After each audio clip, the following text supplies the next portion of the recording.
கருணை வடிவம் கொண்ட மன்னர் அழகப்பருக்கு கருணை கடலாய் உமையாளாட்சி மகளாக பிறந்தார். சிறுவயதில் தாயை இழந்தார். தந்தையின் அரவணைப்பில் வளர்ந்தார். அதனால்தான் உமையாளாட்சி உலகம் போற்றும் கல்வியாளராக திகழ்ந்தார்.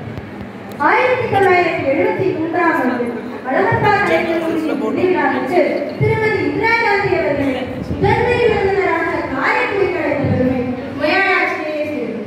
அழகப்பா பல்கலைக்கழகத்தை நிறுவுவதற்கு பெரும் முயற்சி எடுத்து அதில் வெற்றியும் கண்டார். தன் தந்தையின் கனவை நனவாக்கினார். அதற்கு தன் தந்தையை போலவே ஏறக்குறைய 450 ஏக்கர் மதிப்புள்ள நிலத்தை கொடையாக அளித்தார். உமையாளாட்சி ஒரு தொழில் முனைவோராக வளர்ந்தார். கல்விக்கு முன்னுரிமை அளித்தார்.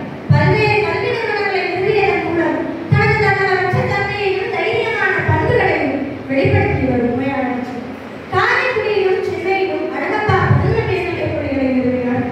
உமையாள் ராமநாதன் மகளிர் கலை மற்றும் அறிவியல் கல்லூரியை நிறுவினார். உமையாள் விளையாட்டு பாடசாலை மற்றும் உமையாள் பகல்நேர பராமரிப்பு மையங்களை நிறுவினார். அழகப்பா பல்கலைக்கழகத்தில் சிண்டிகேட் உறுப்பினராக இருந்தார். அழகப்பா அறக்கட்டளை மற்றும் அசோகா அறக்கட்டளையில் நிர்வாக ஆய்வாளராக இருந்தார். சென்னை கங்காதீஸ்வரர் கோவில் தலைவராக இருந்தார். ராமநாதபுரம் சமூக நல வாரியத்தின் உறுப்பினராக இருந்தார்.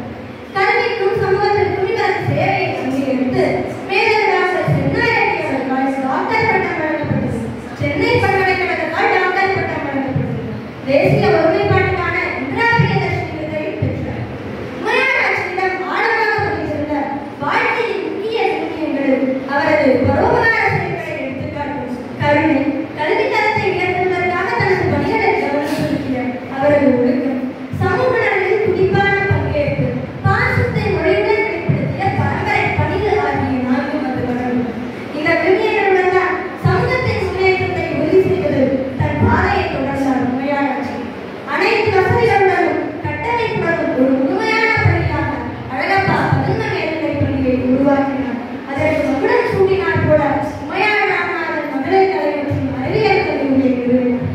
பெண்களுக்கு சிறந்த முறையில் கல்வியை கொடுத்தோம் என்றால் அவர்கள் தன்னம்பிக்கையுடன் இருப்பார்கள், முற்போக்காக சிந்திப்பார்கள், சமூகத்தில் இருக்கக்கூடிய பிரச்சனைகளை தைரியத்துடன் எதிர்கொள்வார்கள் என்று உறுதியாக நம்பினார் உமையாளாட்சி. குழந்தைகளுக்கு சீருடை வழங்குதல், இலவச மருத்துவ முகாம், கோவில்கள், மருத்துவமனைகள் போன்ற சமூக அமைப்புகளுக்கு தன்னார்வ தொண்டு வழங்குதல் போன்ற சேவைகளில் தொடர்ந்து ஈடுபட்டிருந்தார் உமையாளாட்சி. உமையாளாட்சி சிறந்த ஒரு ஆற்றல் மிக்க தலைவராக விளங்கினார். அழகப்பா பல்கலைக்கழகத்தில் சிண்டிகேட் உறுப்பினராக இருந்தபோது பல்வேறு முக்கிய கூட்டங்களுக்கு தலைமை வகித்தார். சமுதாய விடுதலை குறித்த இவரது பல மேடைகளில் உழைத்திருக்கிறது. இத்தனை புகழுக்கும் பெருமைக்குரிய உமையாளாட்சிக்கு இறுதியாக ஒரு வந்தாற்று.